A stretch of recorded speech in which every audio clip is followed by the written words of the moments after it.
សួស្តីថ្ងៃនេះខ្ញុំសូមលើកយកអំពីអ្វីទៅជាមាតិកាល្អនិងមានប្រយោជន៍ដល់សង្គមមកចែកជូនលោកអ្នកស្ដាប់និងទស្សនាកម្សាន្តបន្តទៀតមាតិកាល្អនិងមានប្រយោជន៍ដល់សង្គមគឺជាមាតិកាដែលបង្កើតឡើងដោយបង្កប់នៅតម្លៃអប់រំចំណេះដឹងឬការកម្សាន្តបែបស្ថាបនា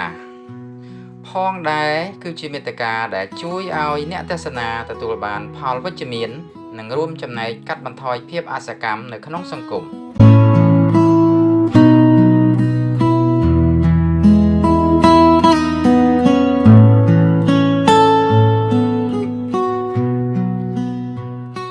ដើម្បីសម្គាល់ថាមាតិកាមួយល្អនិងមានប្រយោជន៍វាជារឿយៗត្រូវមានលក្ខណៈសម្គាល់សំខាន់ៗដូចខាងក្រោម1គឺជាមាតិកាដែលផ្ដល់ចំណេះដឹងនិងការអប់រំ2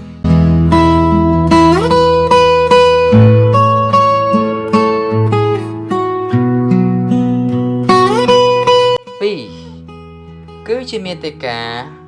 ដែលមានប្រភពច្បាស់លាស់និងត្រឹមត្រូវ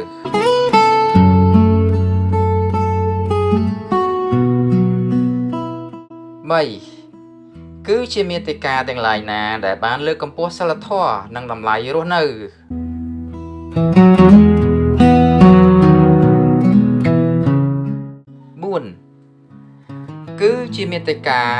ដែលមិនបង្កឲ្យមានការរើសអើងនិងការបែកបាក់សង្គម5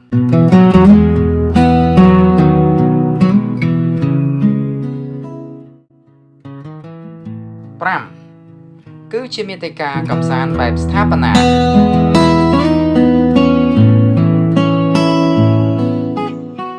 មាតិកាដែលល្អនិងមានប្រយោជន៍ដល់សង្គម